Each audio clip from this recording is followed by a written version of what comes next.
Jordan Webb was 41 years old when his wife had him arrested, so her boyfriend could move into the house he bought. For 12 years, Jordan built an electrical company from one truck, 2 tools belts, and 80-hour weeks. He was the man hospitals trusted with million-dollar systems. The man crews followed without question. Quiet men like Jordan are often mistaken for weak ones. Cassie made that mistake. She stood in the doorway, crying fake tears, while deputies put cuffs on him and read out a domestic complaint she had written that morning. She said he threatened her before leaving for work. 15 men could place Jordan on a commercial job site all day, but facts move slower than handcuffs. He spent 28 hours in a cell replaying every business trip, every missing payment, every time she called him ordinary while spending money he earned. 48 hours later, Cassie called sobbing from a store parking lot after her cards were declined, begging him for mercy. She still thought money was the only thing he could take back. She had no idea what was coming next. Before we jump into the story, comment where in the world you are watching from and subscribe, because tomorrow's story is one you need to hear. The last conduit run was the cleanest Jordan had seen all week. He stood at the far end of the 4th-floor corridor and watched Marcus feed the final length of 3/4-inch EMT through the ceiling chase. Hands steady, angle perfect. 2 months ago, Marcus would have rushed this part, would have forced the bend instead of measuring it. Jordan had corrected him 3 times before the lesson finally held. Now he watched and said nothing. That was how you knew it had taken. "Good," Jordan said, when Marcus glanced back for confirmation. Just the one word. Marcus nodded and went back to work. The Hargrove Medical Complex was 9 months of planning made physical.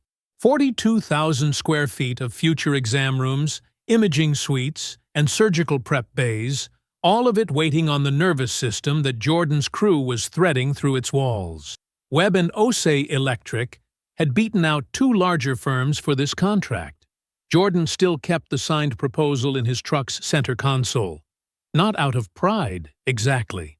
More like proof of a particular kind of math, the kind that said 12 years of showing up counted for something. He moved through the corridor, doing what he always did on a final walk, looking for what was almost right. Almost right was how accidents happened. Near the electrical room on the east end, he found what he was looking for.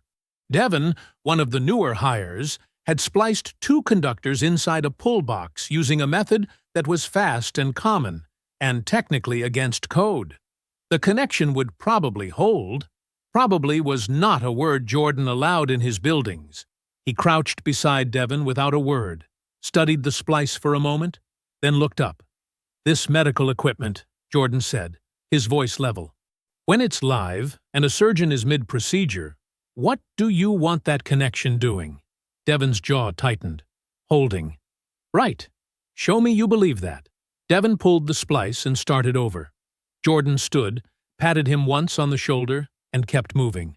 His phone buzzed in his chest pocket. He pulled it out and smiled. Victor's daughter, Amara's birthday. He had written it on his hand that morning so he wouldn't let the day swallow it.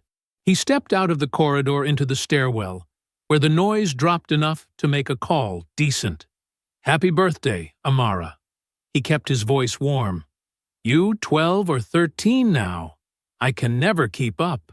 She laughed on the other end. She was 11 and knew he was teasing her. They talked for 3 minutes. She told him about a science project involving volcanoes. He told her it sounded dangerous and excellent. When he hung up, he was still smiling. Victor appeared at the base of the stairs, tablet in hand, reviewing the punch list with the focus of a man who believed every detail was load-bearing. Victor had been Jordan's business partner for 11 years. They split the company neatly down the middle. Jordan owned the client relationships and the technical complexity. Victor owned the logistics and the crew. It worked because neither man wanted what the other had.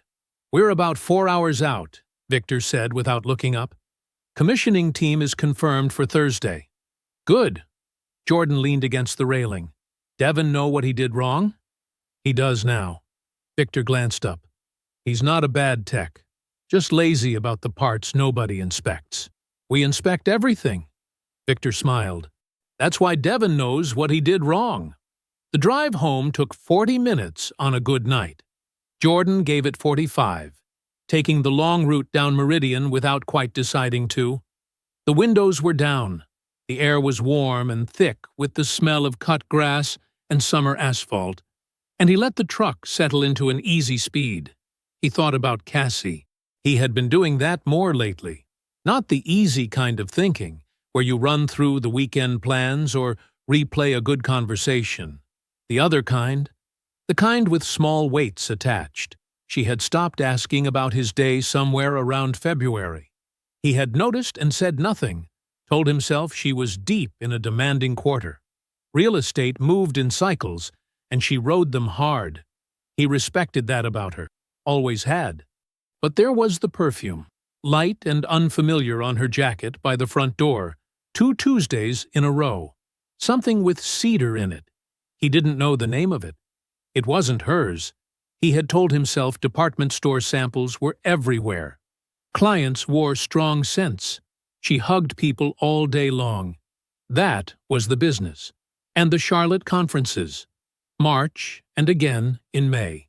She had come home from both trips quieter than she left, which he had read as exhaustion. But she usually came home from trips full of small stories, the bad hotel coffee, the colleague who talked too much at dinner. She had brought none of that back. Both times she had come home, kissed his cheek, and gone to bed. He had been patient. That was what he told himself. Patient. His phone rang from the cup holder. Unknown number. He almost let it go. He answered. Mr. Webb. The voice was male, unhurried, carrying the flat, professional tone of someone who delivered hard news for a living. This is Detective Arlen Pruitt with the County Sheriff's Office.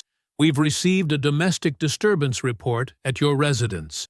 Your wife has submitted a statement alleging that you threatened her before leaving for work this morning. A short pause. We'd like you to come in voluntarily. If we don't hear from you in the next hour, I'll be issuing a warrant. Jordan stared at the road ahead. The asphalt ran straight and long into the darkening evening. His hands stayed exactly where they were on the wheel. His breathing did not change. I'll come in, he said. The county sheriff's office smelled like burned coffee and old carpet. Jordan walked through the front entrance at 7:42 in the evening and told the woman at the desk his name before she could ask. Detective Pruitt met him in the lobby. He was a compact man in his mid-50s, gray at the temples, with the careful eyes of someone who had long since stopped being surprised by people. He shook Jordan's hand and led him down a short hallway to an interview room that held a table, 3 chairs, and a security camera mounted high in the corner. Jordan sat. He folded his hands on the table. He waited. Appreciate you coming in, Pruitt said, settling across from him. He had a notepad and a manila folder, which he did not open yet. Tell me about this morning. I left the house at 5:50, Jordan said. Cassie was asleep. I didn't wake her. I made coffee, poured it in a travel mug, and drove to the Hargrove Medical Complex on Ridgeline Avenue. I was on site by 6:30. My crew was already there. I didn't leave the building until 4:45 this afternoon. Pruitt made a note. You have people who can confirm that? 15 of them. Jordan pulled out his phone. You want the list now or you want to keep talking first? Pruitt almost smiled. Now is fine. Jordan set the phone on the table and read out names and numbers. Pruitt wrote each one without rushing. When Jordan reached the end, the detective looked up. Did you argue with your wife this morning? Yesterday evening? Anything recent? No. Any history of physical altercation? No. Have you ever threatened her? In any form, verbal, written, anything? Jordan held the detective's eyes. No, I have never threatened my wife. In 9 years, I have never raised my hand to her. I've never raised my voice past what two people do when they're frustrated with each other." He paused. "I don't know what prompted this call. I genuinely don't." Pruitt looked at him for a long moment. Then he opened the folder. "She submitted a written statement," he said. "Signed and dated this morning." He didn't slide it across. Just let the fact of it sit between them. "Protocol requires we hold you while we verify." Jordan nodded once. "I understand."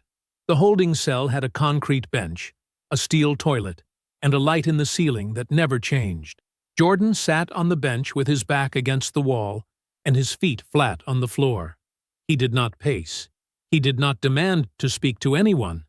He simply sat, and he let the silence do what silence does when you finally stop filling it. He thought about Cassie. This time, he did not rationalize. He let the memories come back the way they actually were, not the way he had smoothed them out to be. The Charlotte conference in March. She had packed a weekend bag on Thursday evening. He had asked what hotel she was staying at. Casual. No suspicion behind it. She had said the name of a place without hesitating. But when he had offered to look up the restaurant situation on his phone, she had said she already had it handled. She had turned away and gone back to folding clothes. He had let it go. 2 months later, she had brought up the joint account. Sitting at the kitchen table, laptop open, tax documents spread around her. She had said it in an offhand way. Something about the structure of their shared assets and how it might actually benefit them. From a tax position, to separate the accounts. Run them parallel. Keep the business cleaner. He had said he would think about it. He hadn't thought about it. A week later, she brought it up again. The same light tone, the same reasonable framing. He had said they should probably talk to someone before making changes like that. She had dropped it. He hadn't thought about it again, until now. And then, the guest room. Last April, a Saturday. He had been in Raleigh for a supplier meeting. He came home Sunday evening to find the guest room freshly painted, a warm gray, clean and new. Cassie had said she got tired of the old color and found someone on short notice. He had looked at the work. It was careful, professional. He had said it looked good. He had not thought about why she needed the guest room done while he was out of town, and not before, and not after, but precisely then. He thought about it now. He looked at the ceiling of the cell. The light buzzed faintly, the sound of a filament running too hot. He recognized it the way he recognized all electrical sounds, automatically, without effort. He got up and went to the phone. Aunt Delphine picked up on the second ring. "It's me," he started. "I'm at the—" "I know," she said, steady, certain. Like she had been sitting by that phone waiting for it to ring. "I've been waiting for this call." Jordan pressed his forehead briefly against the wall above the phone, just for a second. Then he straightened, nodded at nothing, and said, "Okay." He returned to the bench. He sat back down. His jaw was tight. The muscle along the side of it worked once, and then went still. He stopped refusing to see what he had been refusing to see. He let it in. It didn't break him. It just settled, like a diagnosis finally spoken aloud. He stared at the far wall and began making a list. The paperwork took 40 minutes. Jordan sat in a plastic chair near the processing desk and waited while a clerk printed forms, stamped things, and slid documents across a counter without making conversation. That was fine. Jordan had nothing to say. Detective Pruitt appeared once, briefly, in the doorway of the hall that led back to the interview room. He looked at Jordan. Jordan looked back. Pruitt gave a short nod, the kind that meant alibi confirmed and I'm sorry about your night, and I can't say either of those things out loud all at once. And then he was gone. When the final form was signed, and Jordan had his phone and his wallet and his keys back in his hands, the processing officer, young, red-faced, moving too fast, said, "You're free to go, Mr. Webb. No charges have been filed." "I know," Jordan said. Thank you for your time." The officer glanced up, then back down. Jordan walked out through the glass doors and into the morning. The sun was low and white. The air smelled like cut grass and car exhaust, and the particular freshness that only exists at 7 in the morning.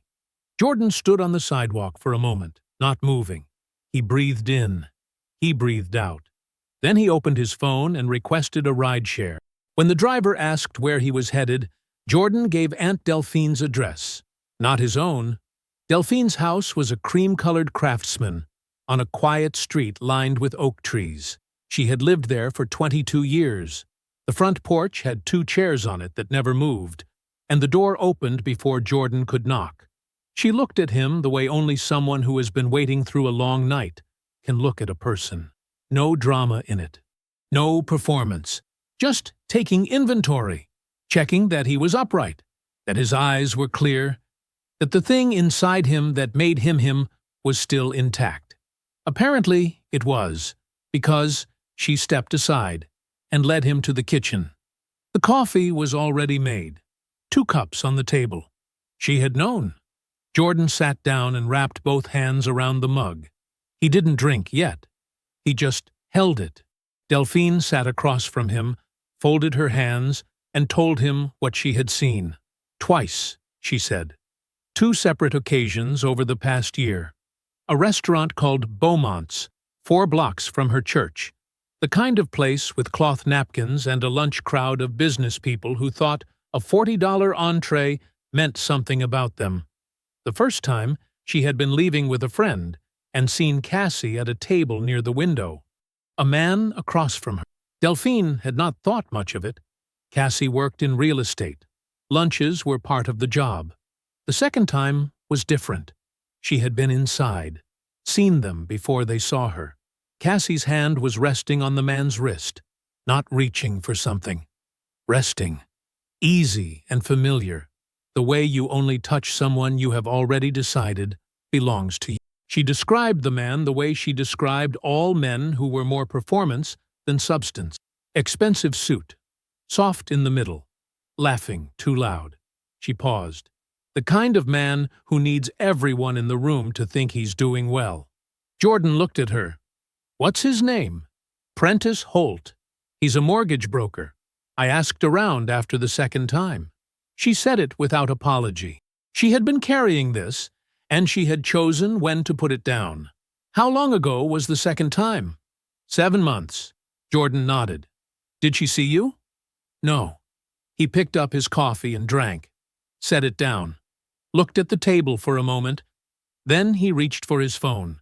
He called Victor first. 4 seconds of ringing.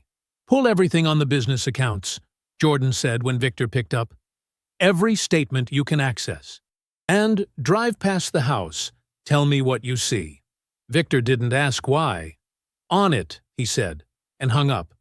Jordan dialed the bank next. He was calm and precise. Gave his account number, his security verification, his full name. He told the representative that he had reason to believe unauthorized activity had occurred on both the joint checking account and the home equity line of credit. He requested an immediate administrative freeze on both accounts pending a fraud investigation. The representative put him on a brief hold, came back, confirmed the freeze would be in place within the hour. Jordan thanked her and ended the call. Delphine said nothing. She refilled her own coffee and sat back down. 12 minutes later, Victor called back. His voice was flat and deliberate, the voice of a man choosing each word the way you choose your footing on unsteady ground. "There's a U-Haul in your driveway, Jordan. A man is carrying boxes inside.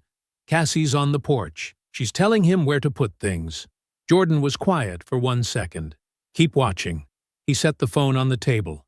He looked at his coffee. 22 minutes passed. He and Delphine did not fill them with talk. Then Cassie called. He let it ring twice.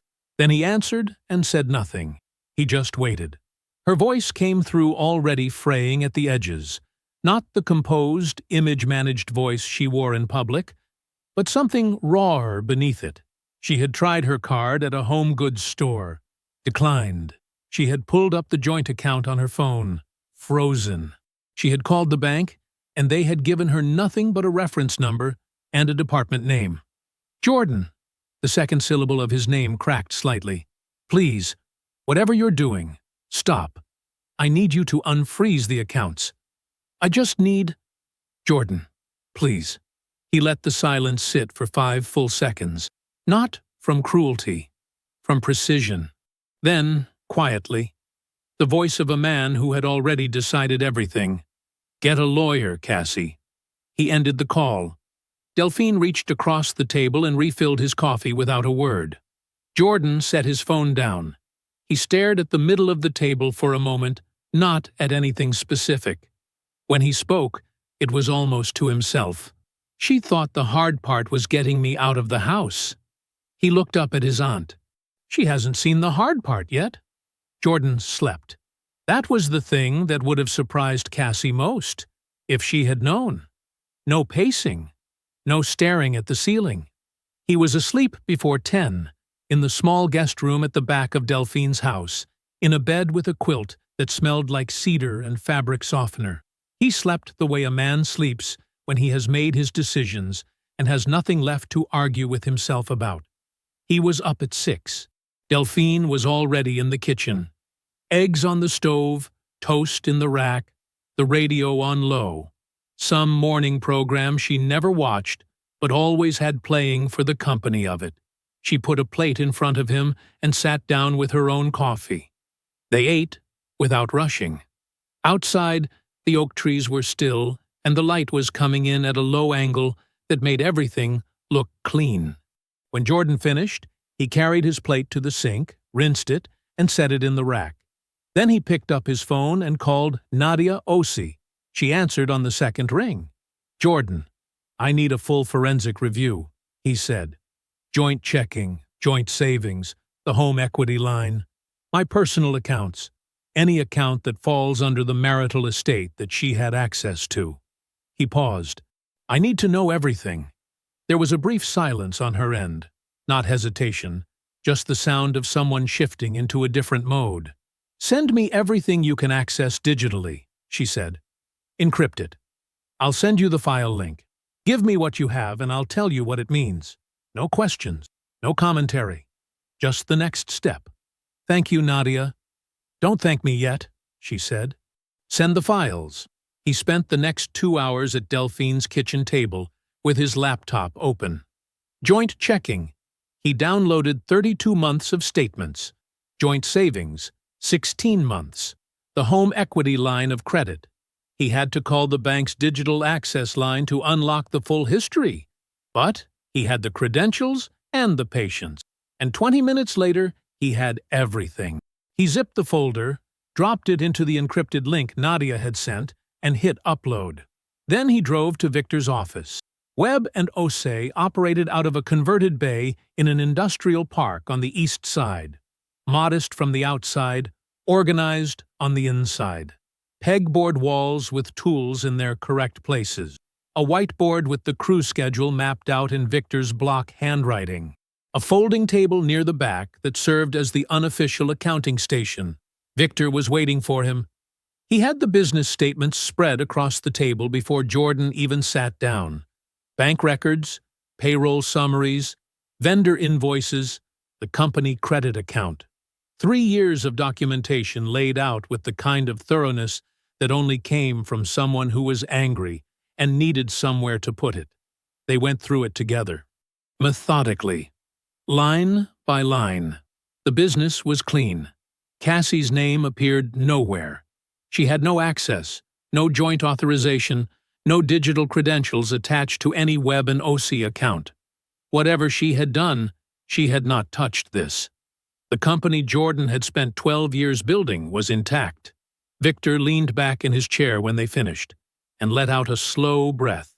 Good, he said. The word carried about 10 different things inside it. Jordan nodded. He closed the last folder. They were still sitting there when Nadia called. She did not bury the lead. She opened a joint account, Nadia said, with Apprentice Holt, 8 months ago. I found it through the transfer patterns on your HELOC. It took me a while because she was careful. Small draws, spaced out. Never more than $300 at a time. Never enough to hit your notification threshold. Jordan was quiet. She started pulling from the equity line 14 months ago. Nadia continued. The early transfers were smaller. I think she was testing the system first. Then they became regular. The amounts are all documented. I've matched every transfer to a corresponding deposit in the joint account she held with Holt. Total? Jordan said. $34,000.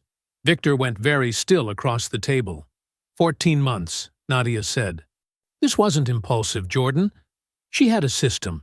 She knew your threshold settings, which means she had studied them. Every single draw was designed to stay invisible. A pause. I'll have the full report ready by tomorrow morning. I'm structuring it for legal use. Thank you, he said. I'll call when it's done. She came herself the following afternoon, drove over to Victor's with a printed summary in a manila folder, and set it on the kitchen table. She sat down across from Jordan, folded her hands, and waited while he opened it. The numbers were clean and devastating. Dates, amounts, account numbers, transfer confirmations. 14 months of entries that told a story with no room for interpretation. Victor sat beside Jordan. His jaw was tight. His hands were flat on the table, and he was looking at the page the way a man looks at something he wants to lift and throw. Nadia slid the document the last inch across the table toward Jordan. Her voice was quiet, clinical. She didn't just cheat, she said.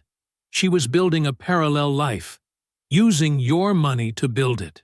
Jordan read every line, every number, every date. Then he folded the document carefully along its original crease, slid it into the inside pocket of his jacket, and looked at Nadia. Good, he said. I need this notarized. The attorney's name was Gerald Fitch. He had a small office on the 3rd floor of a building downtown. Nothing flashy. Dark wood shelves, a desk that had seen 20 years of hard use, and 2 chairs across from it that were comfortable in the way of things chosen for function rather than impression. A man who had done this long enough to stop performing. Delphine had worked alongside him for 11 years at a firm that no longer existed. She had called him the night before.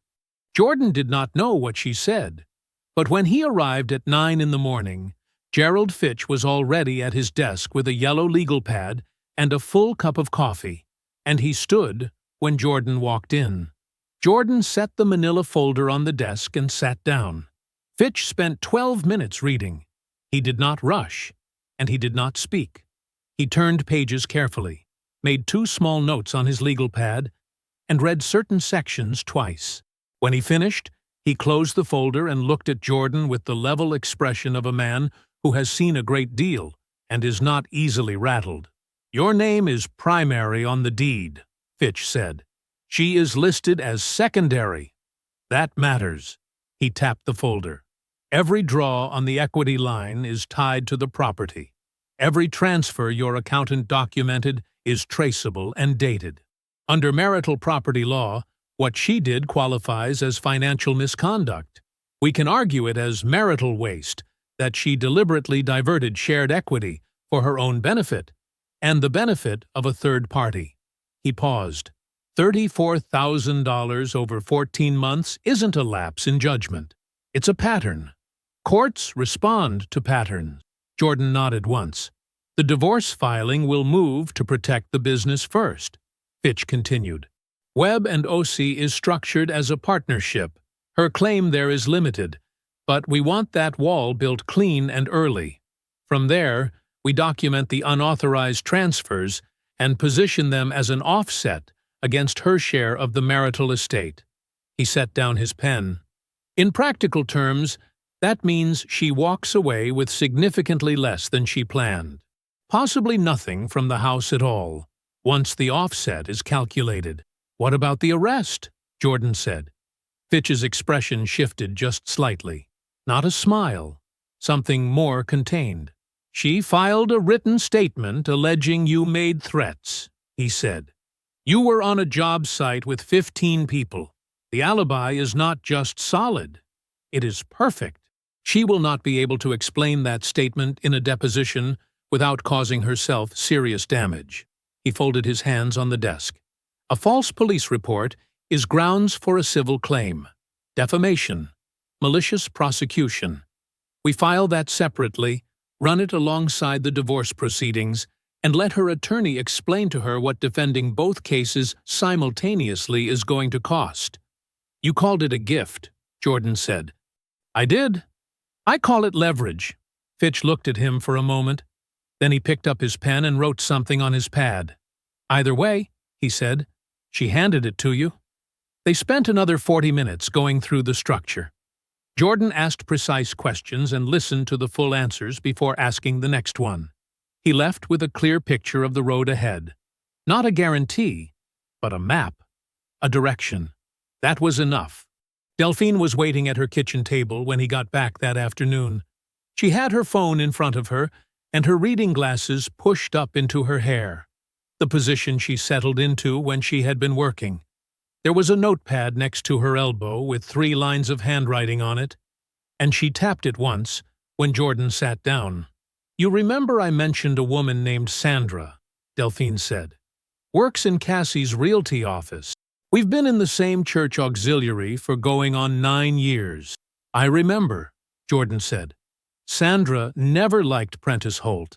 Delphine said this as simple fact, the way you'd note the weather.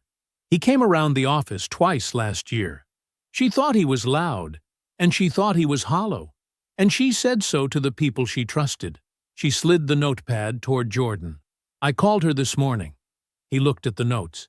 3 lines, written in Delphine's careful upright hand. Prentice Holt. Mortgage application denied. Approx. 4 months ago.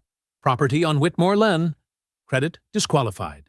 Cannot purchase independently. He read it once, then again. His credit is gone, Delphine said. Whatever he had, he spent it somewhere before this. He cannot buy a home on his own. A bank already told him so. She let that land, then added, he didn't end up in your house because Cassie invited him. He ended up in your house because he had nowhere else to go. He needed somewhere to land. She needed someone to make her feel like she was still moving forward. They made a deal. She said the last sentence without heat, just the fact of it. Jordan sat with that for a moment. The whole shape of it became clear in a different way now. Not just a betrayal, a transaction. 2 people who needed something, and his life had been the most convenient solution available. That evening, he sat at the small desk in the guest room with his legal pad and updated his list. 13 calls from Cassie across 2 days, every one of them saved.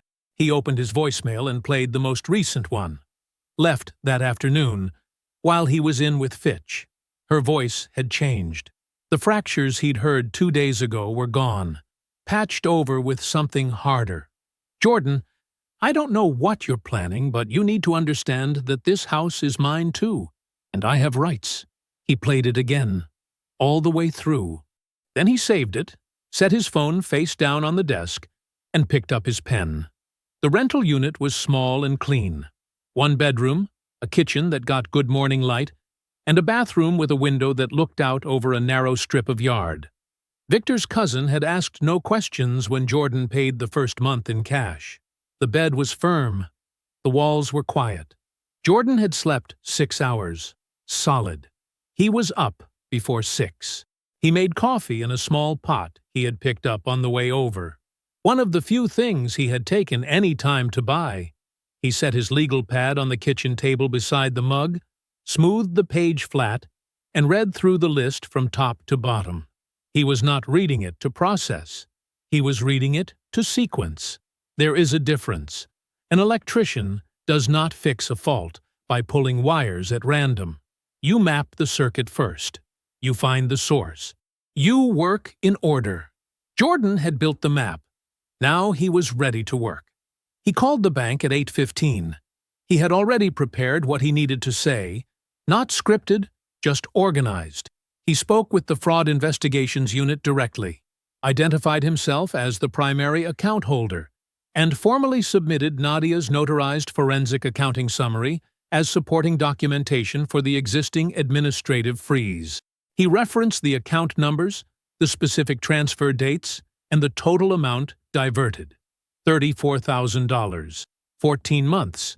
Incremental and deliberate. The representative placed him on hold twice. When she came back the second time, her tone had shifted. More careful, more formal. Mr. Webb, based on the documentation you've provided, we are escalating this to a full fraud investigation. The freeze on both accounts will remain in place indefinitely pending the outcome of that investigation. Thank you, Jordan said. He wrote one word on his legal pad. Bank, done. He called Fitch at 9. I'm ready to move forward, Jordan said. Fitch did not ask if he was sure. He simply said, I'll have the filing prepared by end of day and submitted tomorrow morning. They confirmed the structure one more time. Webb and OC protected first. The HELOC draws classified as marital waste. The false police report entered formally into the record. Jordan listened, confirmed each piece, and thanked him. He hung up and wrote another line on the pad. Divorce filed. He sat for a moment, looking at those two words. He had built a marriage over 9 years, built it the same way he had built the business, carefully, with both hands, putting in more than he took out. 2 words on a legal pad was not how he had imagined it ending. He picked up his coffee, drank it. Then he turned to the next item on the list. He called Prentice Holt at 2 in the afternoon. Prentice answered on the 3rd ring. His voice carried that particular brightness of a man who does not recognize the number and assumes it is opportunity. This is Prentice. Prentice, Jordan said. This is Jordan Webb. A pause. Not long. 2 seconds, maybe 3. But it was the kind of pause that says everything about the person taking it. Jordan, Prentice's tone reassembled itself quickly, reaching for something between casual and controlled. I think there's probably a lot we should— I'm not calling to discuss anything, Jordan said. His voice was even and quiet, the same register he used when explaining a job scope to a new client. I'm calling to give you information. You can do what you want with it. Prentice said nothing. I know who you are, Jordan said. I know what you owe. I know what you can't afford. And I know what you were trying to use to fix that. He did not pause for effect. He simply moved to the next sentence. I'm calling to tell you the foundation is gone. You've moved into a house that is about to become a courtroom exhibit. Now wait a minute. Prentice's voice rose, the casualness cracking off it like paint in the heat. You don't get to call me and— Prentice. The name stopped him. I'm not asking you anything, Jordan said. I'm not threatening you. I'm informing you. There's a fraud investigation open with the bank. There's a divorce filing going in tomorrow morning. And there is a civil claim already in motion, based on a police report your girlfriend filed against a man who was on a job site with 15 people. He let that settle for exactly 1 second. You wanted a foundation. That was never yours to stand on. A shuffling sound on the line. Muffled voices. Then Prentice, lowered, covering the phone. It's him. Just let me. More shuffling. Then Cassie's voice, reaching toward the phone. Tell her to call her attorney, Jordan said. And get your boxes. He ended the call. He set the phone face up on the table and looked at it for a moment. Prentice had expected a man coming apart at the seams. He had not prepared for a man who had already finished the job. Victor called at 6:47. I need you to hear something, Victor said. No greeting. Jordan leaned forward. Go ahead. I was checking Prentice's background. Professional background. Victor's voice was controlled, but just barely. 6 months ago, he used his mortgage broker credentials to pull a soft inquiry on your personal credit profile. Yours, Jordan. Not a joint account, your personal file. Jordan was quiet. That's not legal, Victor said. Not even close. He had no permissible purpose. That's a federal violation, Fair Credit Reporting Act. Jordan reached for his pen and legal pad. He wrote it down in full. Prentice Holt, FCRA violation, federal. Unauthorized credit inquiry, personal profile, approx. 6 months ago. He looked at the list now. 3 distinct lines of attack, each one independent, each one documented, each one building on the work that came before it. The civil claim for the false arrest, the marital fraud case tied to the HELOC draws, the federal FCRA violation. He set the pen down. He looked at the list for a long moment. Then, quietly, in the stillness of the small kitchen with the evening light going thin through the window, Jordan Webb allowed himself one slow, full exhale. The gym was nearly empty at 5:30 in the morning. That was why Jordan liked it. He moved through his workout the same way he moved through everything. No rush, no wasted motion. Bench press, pull-ups, dumbbell rows.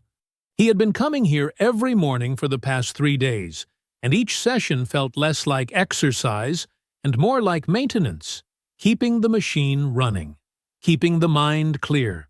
He was not thinking about Cassie. That was the thing people would not understand if he tried to explain it. He was not suppressing it. There was simply nothing left to feel about her that he had not already converted into something useful. He racked the bar, sat up, and breathed. A man 2 benches over glanced at him. The kind of look that says, "You look like you've got something on your mind." Jordan gave him a short nod and reached for his water. He was fine. He was sleeping 6 hours a night and eating actual meals, and his mind was sharp in a way it had not been in months, maybe longer. He had read somewhere once that clarity was not the absence of pain. It was just what happened when you stopped fighting the truth. He believed that now. He showered at the gym, stopped at the same diner he had been going to since Tuesday, and ate eggs and toast at the counter with the newspaper open beside his plate. He did not check his phone until he had finished eating. There were 3 messages, none from Cassie. He had not spoken to her since the kitchen table at Delphine's, since those 5 seconds of silence and the 4 words that ended the call. He paid the check and drove to Fitch's office. Marcus Fitch's office was on the 4th floor of a building downtown. The kind of office that communicated competence without performing it. Clean desk, good chairs, a window that looked out over the street below. Fitch had the documents spread across the conference table when Jordan arrived. Jordan sat down, set his jacket over the back of the chair, and leaned forward. They went through everything. The divorce filing was already submitted. The structure was clean. The HELOC draws formally classified as marital waste and financial misconduct. The false police report entered into the official record. The fraud investigation at the bank was running independent of the filing, which strengthened both cases by keeping them distinct. Jordan had 3 legal avenues, and none of them depended on the others. "What I want to talk about today," Fitch said, "is the meeting." Jordan nodded. Fitch explained the framing. He would contact Cassie's attorney, assuming she had retained one by now, and invite her to a pre-proceeding discussion at his office. Not a deposition, not a formal hearing, just a conversation before things moved further down the legal road. It was a common enough request that it would not raise flags. "And if she hasn't retained representation yet?" Jordan asked. Fitch folded his hands on the table. "Then she'll come alone. And knowing what I know about how she has conducted herself so far," he paused, choosing the words, "I think there's a reasonable chance she comes alone either way. Someone who has managed situations with confidence for this long does not easily accept that she is no longer managing this one." Jordan thought about that, about the 14 months of careful, patient maneuvering, about the small transfers that never crossed the threshold, about the police report filed with a written statement against a man who had 15 witnesses to his exact location. Cassie was smart. She was also completely convinced that her intelligence was the most important variable in any room she entered. "She'll come alone," Jordan said. Fitch nodded once. "Then we let her." Cassie called Aunt Delphine at 2:30 that afternoon. Delphine was in her kitchen, the same table, the same good light, when the phone rang. She looked at the name on the screen for a moment, then she answered. She did not say much. She did not need to. Cassie was already talking. It came out in a rush. The marriage had been one-sided for years. Jordan had never really seen her. She had felt invisible inside that house. She had tried to tell him, and he never listened. She had done what she had to do. Anyone in her position would have understood. Delphine listened. She was good at that. 30 years in law had made her very good at listening to people explain why what they had done was not what it looked like. When Cassie finally stopped, she asked, "Do you know where he is? I need to know if he's okay." Delphine looked out the kitchen window at the narrow strip of yard behind the house. "He's exactly where he needs to be," she said. "When he's ready, you'll hear from him. Not before." She hung up. Back in Fitch's office, with the last of the afternoon light coming through the window, Fitch slid the final set of documents across the table and asked, "Do you want to give her any advance notice of what the meeting will cover? What she's actually walking into?" Jordan looked up from the page. "She had 14 months to tell me the truth," he said. "She used that time differently." He picked up the pen and signed where Fitch indicated. Jordan arrived 10 minutes early. He wore dark slacks and a simple gray shirt. Nothing pressed to impress, nothing chosen for effect. He set his jacket over the back of his chair, accepted the coffee Fitch's assistant offered, and sat down. He did not check his phone. He did not rehearse what he was going to say. He had already said it 100 times inside his own head, and each time it came out the same way: flat, clear, and final. Aunt Delphine was already in the corner when he arrived. She had gotten there before him, which did not surprise him. She was wearing the dark blue blazer she saved for occasions that required her to be taken seriously. She had a small notepad on her knee and a pen she would likely never use. She was there to see, to remember, to make sure Cassie knew that Jordan had not come alone. Fitch sat at the head of the table, his reading glasses on, the documents organized in front of him with the precision of a man who had done this many times and understood that order was its own kind of pressure. In the center of the table, directly in front of the empty chair across from Jordan, sat a sealed manila envelope. Nobody touched it. Nobody mentioned it. They waited. Cassie arrived 7 minutes late. She had dressed carefully. That much was plain. A fitted blazer the color of charcoal. Her hair pulled back smooth. The kind of outfit that said, "I am composed, and I am reasonable, and this is just a conversation." She walked in carrying her composure like something she had packed that morning and was not entirely sure had survived the trip. She stopped when she saw Delphine. It was only a half second, just long enough to register. Then she moved to the empty chair and sat down, setting her bag on the floor beside her, smoothing the front of her blazer with both hands. She looked at Jordan. Jordan looked back. He let her settle. Let the silence sit long enough to be uncomfortable. Then he folded his hands on the table and spoke at the same volume he used to tell a crew member to check their ground wire. "I'm going to talk. You're going to listen. And then the attorney is going to give you a packet explaining what happens next." He paused. "None of what I'm about to say is a negotiation." Cassie opened her mouth. He continued before she could use it. He went through it in order. The affair, when it began, based on Nadia's financial trace, which put the first HELOC draw 14 months ago. Prentice Holt, his name, his profession, the mortgage denial, the destroyed credit score, the fact that he could not purchase a home independently and had needed somewhere to land. The joint account Cassie opened with Prentice 8 months ago. The $34,000 moved from the home equity line in increments small enough to stay quiet across 14 months into a life she was building with someone else using money that belonged to both of them. He did not raise his voice. He did not speed up.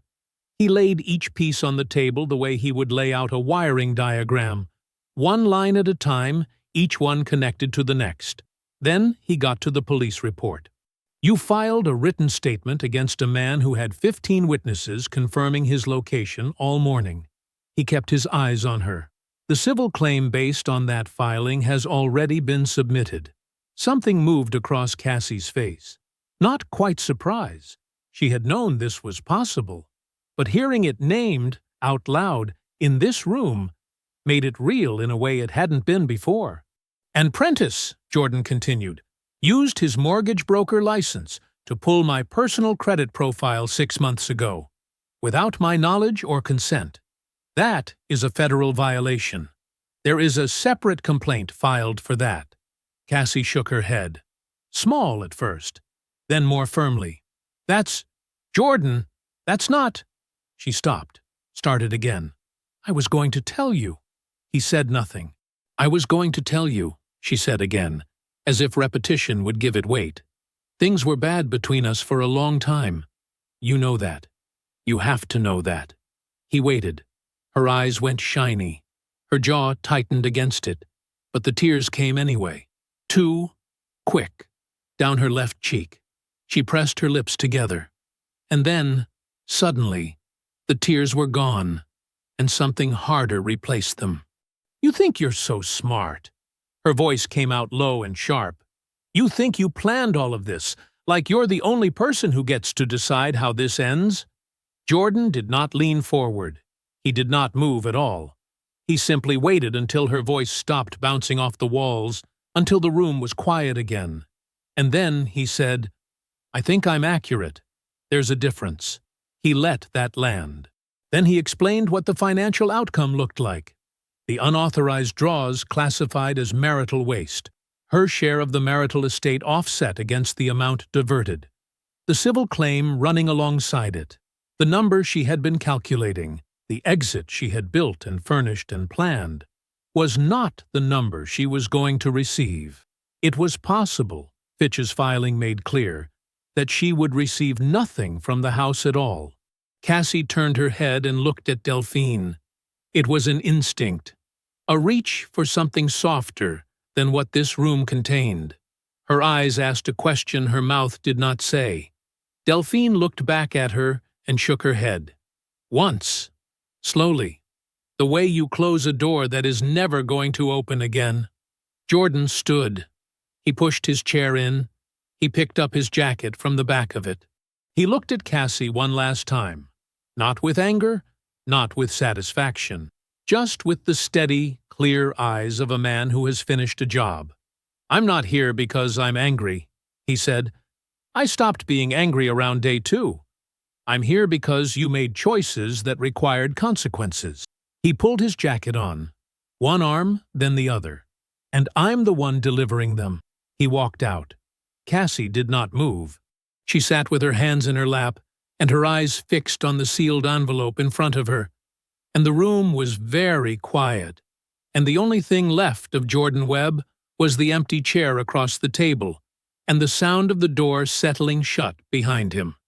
The new job site was a 4-story office building on the east side of the city, a gutting and rewire from the basement panels up. Jordan had walked it twice the week before, mapped the sequence in his head, and laid the schedule out with Victor the night before the crew showed. He knew this building the way he knew all of them. Every problem had a source. You just had to be willing to trace it. He was on the 2nd floor when his phone buzzed the first time. He checked it between runs. A short message from Fitch, his attorney. He read it, slipped the phone back into his pocket, and kept moving. The bank had concluded its fraud investigation. The unauthorized HELOC draws, all 14 months of them, $34,000 moved in small, careful increments, had been ruled improper. Cassie was personally liable for full repayment.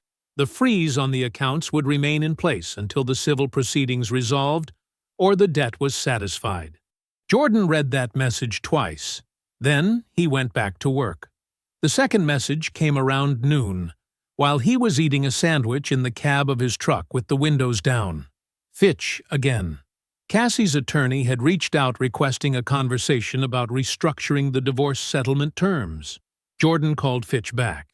Fitch read him the message in full, and then Jordan told him what to say, and Fitch said he'd handle it. The response went back in 3 sentences. My client has no interest in restructuring. He's interested in resolution. On the terms filed. Jordan finished his sandwich. He watched 2 of his guys walking back from the food truck across the street, laughing about something, paper cups in hand. He thought about nothing in particular for about 30 seconds. Then he got out of the truck and went back inside. The 3rd message arrived the following week. Prentice Holt had retained an attorney to respond to the FCRA complaint. The legal fees alone, Fitch noted, would put significant pressure on a man with no financial runway. Jordan had expected this. A man like Prentice did not surrender. He deflected, delayed, and performed confidence he did not have until the performance became too expensive to continue. Jordan had seen the type before. Not in courtrooms, on job sites. Men who talked loud about what they were going to build, and then went quiet when it came time to pour the foundation. He saved the message and kept working. 12 days after the conference room meeting, a neighbor 2 doors down from Jordan's old house, a retired postal worker named Mr. Aldridge, who had lived on that block for 22 years, sent Jordan a text message. He had Jordan's number from a block association message thread, and he used it simply and without commentary. That U-Haul came back today. He loaded it up and left. Thought you should know. Jordan stared at the message for a moment. He typed back, "Thank you, Mr. Aldridge." He set the phone down on the work table beside him. The furniture that had arrived so triumphantly, boxes carried with the energy of a man moving into something new, had left the same way it came, quietly, with no ceremony. The neighbors had watched and said nothing, and that silence was its own kind of verdict. The news about Cassie's job came through Nadia, who had stayed close to the paper trail. The civil complaint was public record, and Cassie's realty firm, seeing her name attached to court filings in a fraud and false report case, placed her on administrative leave. The internal review that followed took less than a week. Her work email, which the firm retained access to as a matter of policy, contained what Nadia described in a single flat sentence. Transfers coordinated during business hours from her work device. It was documented. It was damaging. And it had been sitting in a company server the entire time, waiting for someone to look. Cassie was terminated. A few days after that, Nadia called Jordan with one more item. She had kept digging, not because Jordan asked her to, but because Nadia finished what she started. Prentice owed money to a former business partner. A failed investment, years old, that had never fully resolved. That creditor had seen Prentice's name surface in the public FCRA complaint. He had called his own attorney. A separate claim had been filed. Prentice was now fighting on 2 legal fronts at the same time, with no savings, no cushion, and a mortgage broker's license sitting under regulatory review. Jordan thanked Nadia and told her to add the billable hours to the invoice. The voicemail came on a Thursday. Jordan was in his truck after the crew had cleared out for the day. The job site quiet behind him. The city doing its early evening thing. Traffic thinning, light going gold. His phone buzzed on the passenger seat. Unknown number, but he recognized the last 4 digits. He had seen them enough times. He pressed play and held the phone to his ear. Cassie's voice was different. Not the carefully managed version, not the wounded version, not the sharp edge she had reached for in Fitch's conference room. This was something stripped down and tired, and it carried the particular weight of a person who has finally stopped arguing with themselves. Jordan. A pause. I'm not calling to ask for anything. I needed you to hear me say it. I'm sorry. I know that's not enough. I know that. Another pause. Longer. I didn't think you'd fight. I thought I knew what you'd do. I was wrong. The message ended. Jordan sat with it for a moment. The truck was warm. The light outside was fading slowly from gold to a dull orange. He could hear the faint sound of traffic a few blocks over. He saved the voicemail. He set the phone face down on the seat. Then he started the truck and drove to Aunt Delphine's for dinner. The driveway was short and slightly curved, flanked on one side by a row of young oak trees that Delphine had declared non-negotiable during the first walkthrough. Jordan pulled in and cut the engine. He sat for a moment with the window down, listening to the neighborhood settle into evening. A lawnmower 2 streets over, a kid on a bicycle, somebody's radio carrying a gospel station from an open window. He had driven past this block probably a dozen times over the years. Never stopped. Just noticed it the way you notice something that fits, without being able to say exactly why. Aunt Delphine was on the porch already, crouched over the long garden bed that ran the length of the front railing. She had her good gloves on, the ones she claimed were for rough work, but kept cleaner than most people kept their Sunday shoes. She did not look up when he pulled in. She was examining something at the base of a rosemary plant, with the focused expression of a woman conducting an investigation. "You're late," she said, as he came up the porch steps. "By 4 minutes." She pressed the soil down around the plant and sat back on her heels. "I watered the tomatoes." "I saw." She looked up at him then, briefly, the way she had been looking at him his whole life, like she was checking a measurement and confirming it was still true. Then she nodded at the front door and went back to her rosemary. Inside, the house smelled like whatever she had put in the oven, and the particular kind of quiet that belongs to a space that is actually yours. Jordan changed out of his work clothes in the back bedroom. He moved through the house the way he had been moving through it for the past 8 months, deliberately, without hurry, touching things lightly. The kitchen counter he had refinished himself. The window above the sink with the long view into the backyard. The hallway where he had finally hung 3 things on the wall: a photo of his father, a photo of the crew from the hospital contract signing, and a small framed quote his father used to keep above his workbench that Jordan had carried in a box for 11 years without hanging anywhere. He had unpacked it and hung it the second week in the new house. He did not think about why it felt right to do it then. He just did it. The divorce had finalized 6 months ago. Fitch had called him on a Tuesday morning while Jordan was reviewing panel specs for the second hospital building. He had stepped outside, listened to the summary, thanked Fitch, and gone back inside. There was not much to feel by that point. The legal work had taken everything it was going to take, and what was left was just paper, numbers and signatures, and the formal closing of an account. Cassie's share of the marital estate had been reduced significantly by the financial misconduct offset. What remained after the HELOC liability and the civil settlement was a fraction of what she had planned on walking away with, and none of what Prentice needed her to bring. She had relocated to the south side of the city. She was selling real estate again at a smaller firm. Jordan knew this because the city was not that large, and Delphine knew people everywhere, and Delphine had told him once and then never mentioned it again. Prentice's situation had resolved the way situations always did for men who built on borrowed ground. The FCRA violation had produced a regulatory fine and a formal complaint with his licensing board. His mortgage broker certification remained under review. The creditor lawsuit was still pending. He and Cassie had not lasted past the first month after the conference room. The architecture of what they had built together only made sense when the house was still part of the plan, and without it, there was nothing to stand on. Jordan had thought about all of it less and less as the months went on, not because he suppressed it, but because there was genuinely less room for it. Webb and Ossie had closed the largest contract in the company's history. 3 buildings in a regional hospital system.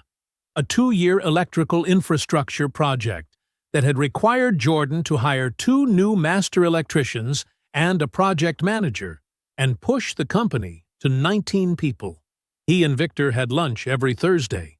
Nadia's firm handled all the accounting now, and she had once described their books as satisfyingly boring, which Jordan had taken as a high compliment. He was not with anyone. He was not in a hurry. He had learned the distance between patience and blindness. He had learned it the hard way, and he would not confuse them again. By the time he came back outside, the light had moved. Delphine had come around to the back porch and was sitting in one of the 2 chairs he had set out there in May. She had brought 2 cups of coffee. She handed him one when he sat down. Neither of them spoke. The yard stretched out in front of them, the garden running along the left fence line, the porch boards still warm from the day, the oak trees catching the last of the light. Somewhere behind the fence, a bird was working through the same 4 notes over and over. Jordan picked up his cup. He looked at the yard, the garden, the porch, the quiet. This is what I built, he thought. And this time, it's mine. I hope you enjoyed that one. Be sure to like the video and subscribe so you don't miss the next story. I've picked out 2 more for you that I think you'll really like.